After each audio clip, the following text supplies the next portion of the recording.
વિદ્યાર્થી મિત્રો, રાસાયણિક ગતિકીમાં શૂન્ય પ્રથમ ક્રમની સરખામણી આપણે આગળના લેક્ચરમાં જોઈ લીધી. ત્યારબાદ વિશિષ્ટ પ્રક્રિયાઓની ચર્ચા આપણે કરેલી છે. એમાં એક પ્રક્રિયા આપણે જોઈ હતી કે પ્રથમ ક્રમની જ હોય, પણ એમાં વાયુમય પ્રણાલીઓ માટે સમીકરણ દેખાવમાં કેવું હોય એની ચર્ચા આપણે કરી. બરાબર? એમાં સાંદ્રતાની જગ્યાએ દબાણ જે છે એના સંદર્ભમાં ચર્ચા છે. આજના લેક્ચરમાં એવી જ એક વિશિષ્ટ પ્રક્રિયાની આપણે ચર્ચા કરીએ છીએ જેનું ટાઇટલ છે આભાસી પ્રથમ ક્રમની પ્રક્રિયા. તો આભાસી પ્રથમ ક્રમની પ્રક્રિયા એટલે શું?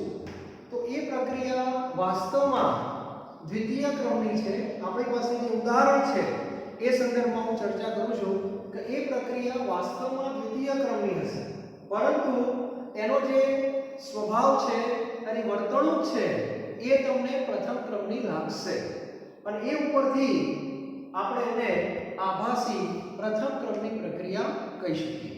તો સૌપ્રથમ હું એનું એક ઉદાહરણ આપું, પછી તમને સમજાવું છું, પછી જે કંઈ લખવાનું કાર્ય છે આપણે કરશું. બરાબર? તો આભાસી પ્રથમ ક્રમની પ્રક્રિયાનો ડાયરેક્ટ હું તમને ઉદાહરણ આપું છું. બરાબર? તો એની અંદર આપણે ઉદાહરણ લઈશું એસ્ટર. ઓર્ગેનિકનું ઉદાહરણ છે એસ્ટરનો જળ વિભાજન, હાઇડ્રોલિસિસ. એસ્ટરનો જળ વિભાજન. તો પ્રક્રિયા ધારો કે કોઈ પણ આપણે એસ્ટર લઈએ CH3COOCH3, આને કહેવાય મિથાઇલ એસિટેટ. IUPAC લખવું હોય તો મિથાઇલ ઇથેનોઇટ. બરાબર? આ એસ્ટરને જળ વિભાજન એટલે આની શેમાં નાખવાનું? પાણી બનાવવાનું. એટલે બે વચ્ચે પ્રક્રિયા થશે. એસિડની થોડી થોડી શું નાખવાની? હાજરી. એટલે એસ્ટર વત્તા પાણી આ બે વચ્ચે જ્યારે પ્રક્રિયા થાય ત્યારે એમાંથી CH3COOH CH3OH એસિડિક એસિડ અને મિથેનોલ મળશે. બરાબર? અહીંથી તમને CH3 જે છે એ મિથેનોલ આપશે, અને આ ભાગ જે છે તમને CH3COOH આપશે. એટલે યાદ રાખજો, એસ્ટર વત્તા પાણી, એસ્ટર વત્તા પાણી એટલે એસિડ વત્તા આલ્કોહોલ. આની ઊંધી પ્રક્રિયા પણ છે. આ બેને ભેગા કરો આ મળે. એને ઓર્ગેનિક કેમિસ્ટ્રીમાં એસ્ટરીકરણ કહેવાય છે. આ એસ્ટરીકરણની વિરુદ્ધ પ્રક્રિયા એસ્ટરનો જળ વિભાજન. અને આ પ્રક્રિયા કઈ રીતે થતી હશે? તો રાસાયણિક પ્રક્રિયા મેં લખેલી છે. પ્રેક્ટિકલની અંદર વિચારી આપણે કે ધારો કે આ બીકર છે. બરાબર? આ બીકરની અંદર સૌથી પહેલા આપણે શું લઈ લેવાનું? પાણી લઈ લેવાનું. શું લેવાનું? પાણી.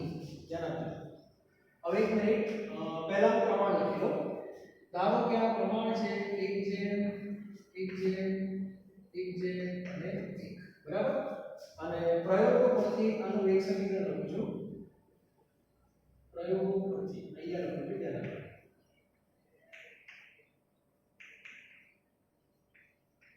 પ્રયોગો પરથી બરાબર? તો વેગ બરાબર પ્રક્રિયા કેટલા છે? 2 CH3 COOCH3 અને H2O. અને દરેકના માત્ર ઉપર એક એક છે. એટલે પ્રક્રિયા ક્રમ બરાબર 1+1:2. તો આ પ્રક્રિયા વાસ્તવમાં બીજા ક્રમની છે. આ મગજમાં પહેલા ફિક્સ કરી છે. બરાબર? આના સંદર્ભમાં પ્રથમ ક્રમ, આના સંદર્ભમાં બી પ્રથમ ક્રમ. એટલે આ પ્રક્રિયા છે વાસ્તવમાં કયા ક્રમની? બીજા ક્રમ. ધ્યાન રાખજો. હવે આ પ્રક્રિયાનો જ્યારે પ્રયોગશાળામાં આપણે અભ્યાસ કરીએ તો આપણે જેમ સંતુલનના ટેબલ બનાવતા હતા એ રીતે હું ટેબલ બનાવું છું. સૌથી પહેલા આ બાજુ કઈ અવસ્થા? પ્રારંભિક. તો ધારો કે પાણી જે છે એના મેં 10 મોલ લીધા. કેટલા મોલ લીધા? 10. વધારે લીધા છે. ધ્યાન રાખજો. પાણીના 10 મોલ લીધા. અને આની અંદર એસ્ટર જે આપણે નાખ્યો, એસ્ટર એના મેં 0.01 મોલ લીધા. 0.01. એનો અર્થ એવો થયો કે બે પ્રક્રિયામાંથી આપણે એકનું પ્રમાણ ખૂબ વધારે લીધું બીજાની સાપેક્ષમાં. કોનું પ્રમાણ? પાણીનું. અને એસ્ટરનું પ્રમાણ બહુ જ આપણે ઓછું લીધું. ધ્યાન આપજો.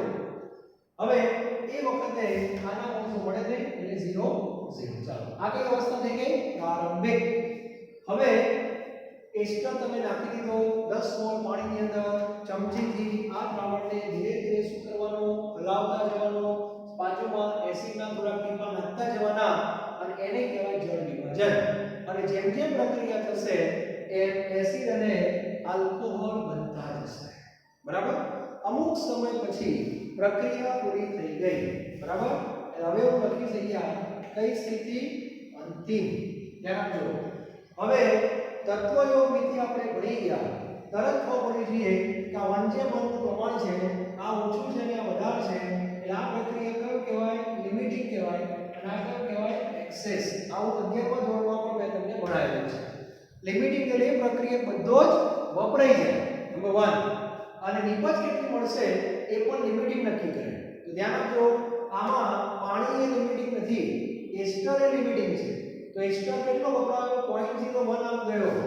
હવે એસ્ટર જો 0.01 મોલ જાય, બરાબર, તો સામે એસિડ અને આલ્કોહોલ કેટલા મળે? આની સાથે આ પ્રમાણ જોવાનું 1:1 જ છે. તો આ બંને તમને મળશે 0.01 અને આ પણ મળશે તમને 0.01 પ્રક્રિયાના અંતે. ચાલો આ બધો વપરાઈ જશે. બધો વપરાઈ જાય એટલે આનું પ્રમાણ તો શું હોય? 0. હવે વાત આવે છે પાણીની. પાણીના કેટલા મોલ હતા? મને જવાબમાં 10 મોલ હતા. તો 10 માંથી એસ્ટરની સાથે કેટલા જવાના? 0.01 જ જાય. ધ્યાન આપજો. આખી પ્રક્રિયાનો કંટ્રોલ લિમિટિંગના હાથમાં જ હોય. એક્સેસ કેટલો વપરાય એ લિમિટિંગ નક્કી કરે. ભલે તમે કેટલો લીધો એનું મહત્વ નથી. પાણી ભલે 10 મોલ લીધા પણ એસ્ટર 0.01 વપરાય તો પાણીના 0.01 જ વપરાય. ઘણા કે બાકીના પડ્યા રહે એમ. તો 10 માંથી 0.01 જતા રહેશે તો વધે કેટલા?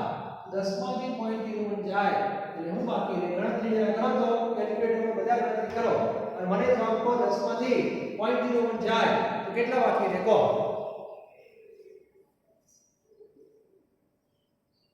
બોલો.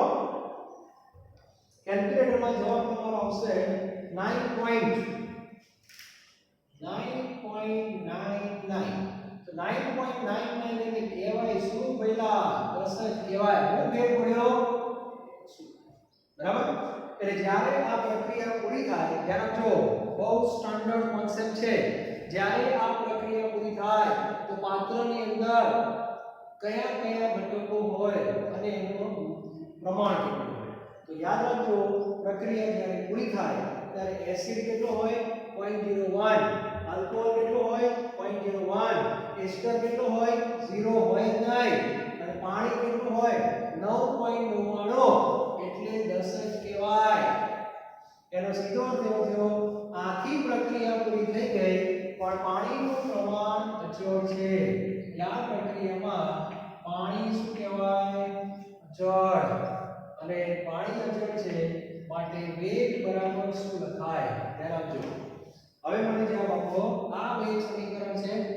પાણીની સાંદ્રતા લખું છું. પાણીની સાંદ્રતા અચળ રહે છે. બરાબર? હવે કલ્પના કરો કે શું છે? અચળ. આ પદ પણ કેવું થઈ ગયું? અચળ. અચળ ગુણ્યા અચળ. નવો અચળ. આ નવા અચળને શું કહીશું આપણે? K0. તો વેગ બરાબર K0 CH3 COO CH3 થાય. જ્યાં K0 બરાબર K ઇન્ટુ શું થાય? H2O. અને આ વેગ સમીકરણ તમે જુઓ, બરાબર, તો પ્રક્રિયા ક્રમ બરાબર શું લાગે? 1 લાગે. માથા ઉપર 1 લાગે છે કે નહીં? તો આ પ્રક્રિયાને શું કહેવાય? આભાસી ક્રમ. એટલે કહેવાનો અર્થ એ છે વાસ્તવમાં પ્રક્રિયા બીજા ક્રમની કહેવાય પણ એની વર્તણૂક જે તમે જોશો એમાં 1 હશે. કહેવાનો અર્થ એ છે કે આવું ક્યારે બનશે? બેમાંથી એક પ્રક્રિયાનું પ્રમાણ એકદમ વધારે હોય અને એકનું પ્રમાણ એકદમ ઓછું હોય એવા સંજોગોમાં આવી ઘટના બનતી હોય છે.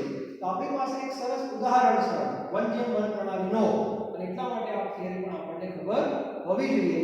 આની અંદર ખાસ ધ્યાન રાખજો કે તમારે બે અચળાંક આવી ગયા. કે જે છે એને હું કહીશ મુખ્ય વેગ અચળાંક. મુખ્ય જે આપણો જે ઓરિજિનલ છે તે, બરાબર.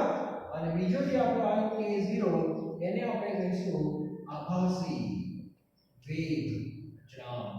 લઈ લો મુખ્ય અને આભાસી. મુખ્ય એટલે આપણો k, આને મુખ્ય કહેવાય, બરાબર. અને k0 ને શું કહેવાય? આભાસી કહેવાય. આ એટલા માટે યાદ રાખજો, આગળ જતા આનો દાખલો પણ આવશે, એમાં k પણ શોધવાનો આવશે, k0 પણ આવશે, પણ પહેલા k0 મળે પછી k મળે, બરાબર. હવે ધ્યાન આપજો, k0 નું સૂત્ર તમારે લખવાનું થાય એ પણ એ લખી દઉં છું. k0 ના સંદર્ભમાં પ્રક્રિયા કયા ક્રમની કહેવાય? k0 જ્યારે તમે લખો ત્યારે પ્રક્રિયા કયા ક્રમની કહેવાય? પ્રથમ. તો k0 નું સૂત્ર કયા ક્રમનું લાગે? પ્રથમ ક્રમનું લાગે. તો 2.303 by t log r0/r સૂત્ર લાગશે. તો જ્યારે આપણે દાખલો ગણશું ત્યારે આ મુદ્દો અગત્યનો થશે કે આ જ પ્રક્રિયાનો દાખલો હશે, એમાં જુદા જુદા સમયે સાંદ્રતાના અવલોકનો આપેલા હશે, પાણીના નહીં હોય, આના હશે એસ્ટર. એસ્ટર એટલે આપણા માટે કોણ? r, બરાબર. એટલે r0 એટલે પહેલું ખાનું, બરાબર. r0 આપેલા હશે, ત્યારબાદ કોઈ પણ એક સમય લઈ લેવાનો, એની સામે જે બાકી સાંદ્રતા હોય એસ્ટરની એને r કહેવાય. આ કિંમત આપણે મૂકો એટલે k0 મળે. અને k0 જે મળશે તમને એ k0 નો એકમ કયા ક્રમનો લગાવવાનો? પ્રથમ ક્રમનો લાગે. k0 નો એકમ પ્રથમ ક્રમનો લાગશે. એટલે સેકન્ડમાં સમય હોય તો સેકન્ડ ઇન્વર્સ, મિનિટ હોય તો મિનિટ ઇન્વર્સ. k0 શોધ્યા પછી શું કરવાનું? k0 બરાબર k ઇન્ટુ શું છે?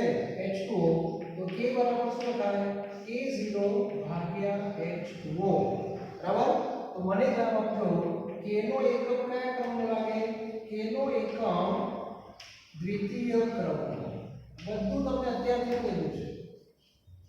k0 નો એકમ પ્રથમ ક્રમનો લાગે અને k નો એકમ દ્વિતીય ક્રમનો લાગે.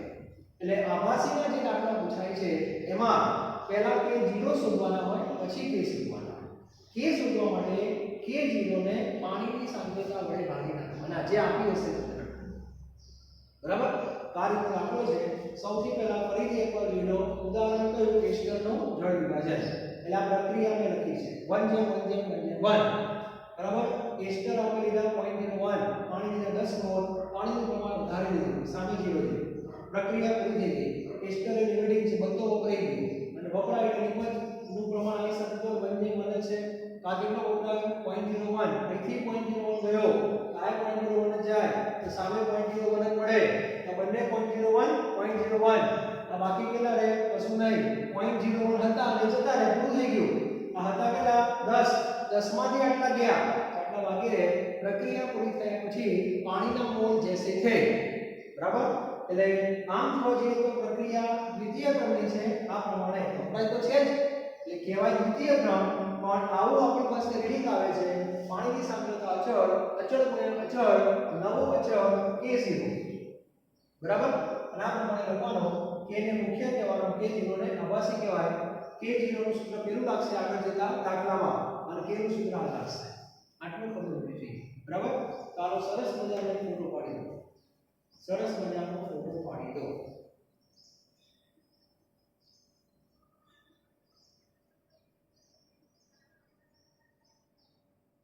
બરાબર. અને વાક્ય લખી નાખો.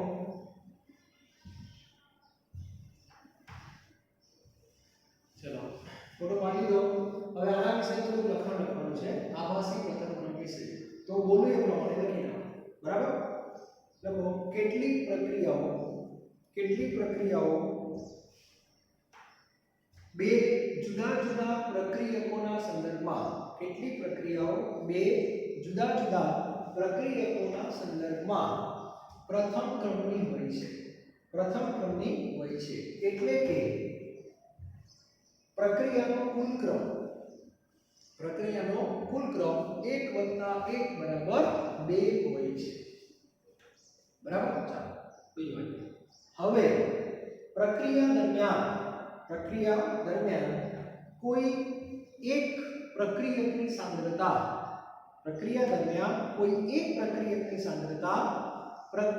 લગભગ અચળ રહે છે. ત્યારે પ્રક્રિયા પ્રથમ ક્રમની બને છે, ત્યારે પ્રક્રિયા પ્રથમ ક્રમની બને છે. આવી પ્રક્રિયાને આભાસી પ્રથમ ક્રમની પ્રક્રિયા કહે છે. આવી પ્રક્રિયાને આભાસી પ્રથમ ક્રમની પ્રક્રિયા કહે છે. એટલે એવું કહી શકાય કે આ વાક્ય બહુ યાદ રાખજો. એટલે એવું કહી શકાય કે પ્રક્રિયાનો વેગ ઓછી સાંદ્રતા ધરાવતા પ્રક્રિયકની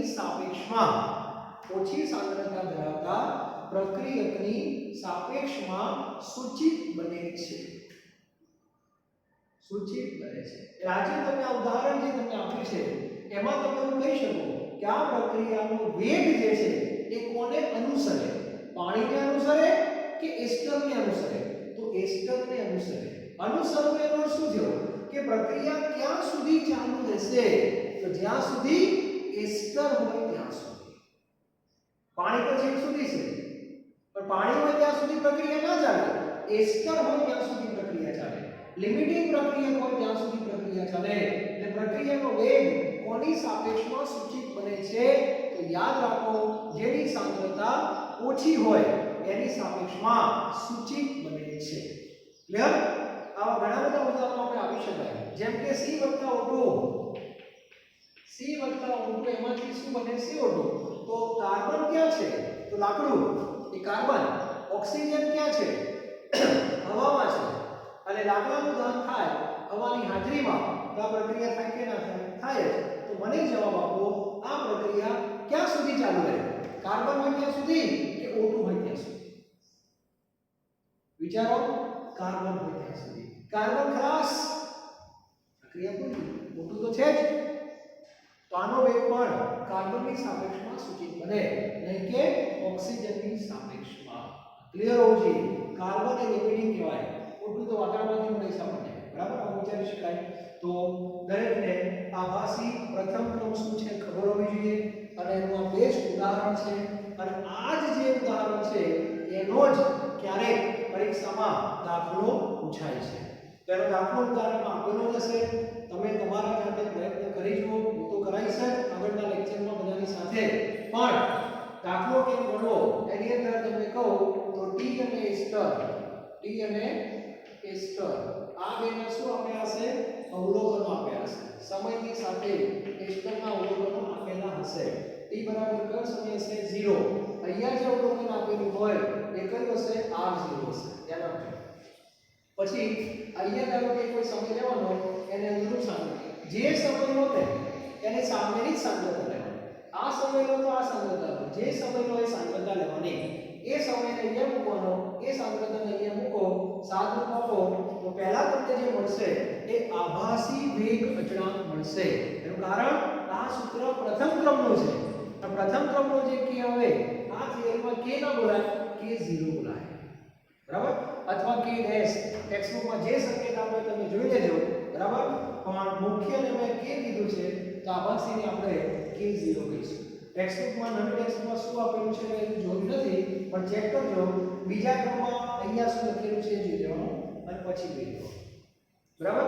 અત્યારે મેં આ રીતે લખેલું છે k0 એટલે આભાસી પ્રથમ ક્રમનો વેગ અચળાંક. તો k0 આવી જાય. k0 આવી ગયા પછી k આવશે અને k બરાબર k0 ભાગ્યા h કરી દેવાનું. બરાબર? એટલે પાણીની સાંદ્રતા જે આપી હોય રકમમાં એના આપણે ભાગી નાખવાનું. અને ધ્યાન રાખજો એકમમાં. જ્યારે તમે આ સૂત્ર પરથી k શોધો વેગ અચળાંક, તેનો એકમ પ્રથમ ક્રમનો લાગે અને આ સૂત્ર પરથી જ્યારે શોધશો એમાં વેગ અચળાંકનો એકમ બીજા ક્રમનો લાગે છે. આ બધી ભૂલો ના થવી જોઈએ. ક્લિયર?